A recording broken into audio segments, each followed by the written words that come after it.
पंच केदारों में से तृतीय केदार है तुंगनाथ मंदिर। विश्व में सबसे ऊंचे स्थान पर बने इस पौराणिक शिव मंदिर में इन दिनों आस्था का सैलाब उमड़ा है। तुंगनाथ धाम में इस वर्ष रिकॉर्ड तोड़ यात्री दर्शन के लिए पहुंच रहे हैं। यात्रा के 24 दिनों में 21,000 से अधिक यात्री दर्शन कर चुके हैं और ये सिलसिला बदस्तूर जारी भी है।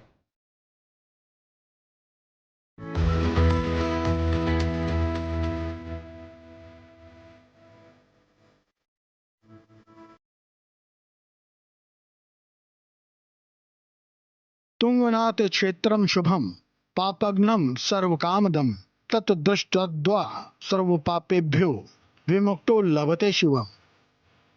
अर्थात तुंगनाथ क्षेत्र शुभ है, यह पापों को नष्ट करता है और सभी कामनाओं को पूर्ण करता है।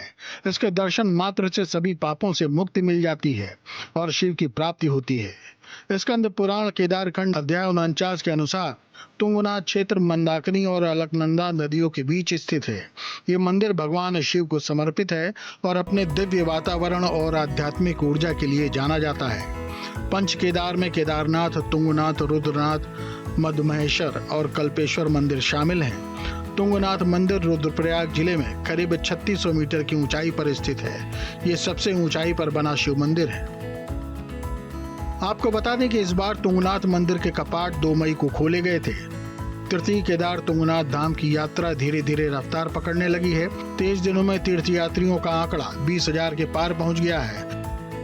अब तक 20,879 भक्त तुंगनाथ धाम के दर्शन कर चुके हैं, जिसमें 10,698 पुरुष, 8,296 महिलाएं और 1,803 बच्चे हैं और 81 साधु सन्यासियों के साथ 11 विदेशी सैलानी भी दर्शन कर चुके हैं और रोजाना 700 से 800 तीर्थयात्री यहां पहुंच रहे हैं। लगातार हो रही बारिश के कारण चोपता तुंगनाथ चंद्रशिला 4 किलोमीटर के पैदल ट्रैक के दोनों तरफ फैले सुरम्य मखमली बोग्यालों में हरियाली लौटने लगी है। बोग्यालों में कई प्रजाति के फूल खिलने से यहाँ के प्राकृतिक सौंदर्य पर 4 चांद लग रहे हैं, जिसे देखकर यात्री खुश हो रहे हैं। बीकेटीसी के अधिकारी और कर्मचारी यात्रियों को बेहतर सुविधाएं देने में लगे हैं।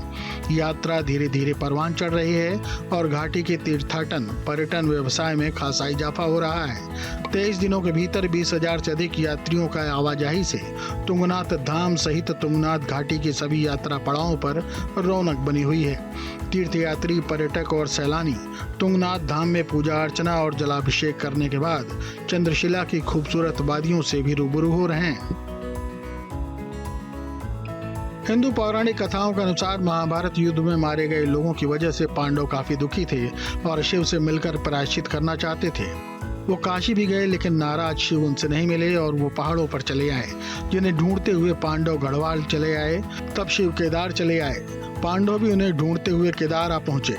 अब शिव ने बैल का रूप लिया और बैलों के झुंड में समा गए। भीम भांप चुके थे कि शिव बैल के रूप में इसी झुंड में है। भीम ने नर और नारायण पर्वत पर अपने दोनों पैर टिका दिए और बैलों को हाँकना शुरू कर दिया। सभी बैल उनके पैर से नीचे निकल गए, लेकिन शिव तो शिव थे, वो भीम के पैरों के नीचे क्यों आते। बैल को झिझकता देख भीम समझ गए और झट से उन्हें पकड़ना चाहा। बैल जमीन में अंतर्ध्यान होने लगा, लेकिन भीम ने बैल का कुबड़ पकड़ लिया। शिव जमीन में लुप्त हो गए और बाद में टुकड़ों में प्रकट हुए। केदारनाथ में कुबड़ उभरा, तुंगनाथ में भुजाएं दिखी, रुद्रनाथ में चेहरा दिखा, मधुमहेश्वर में नाभि और पेट सतह पर आए और कल्पेश्वर में उनके बाल दिखाई दिए। 5 अलग अलग रूपों में शिव के प्रकट होने से पांडव प्रसन्न हो गए। उस समय उन्होंने शिव जी को प्रसन्न करने के लिए इन मंदिरों का निर्माण कराया था।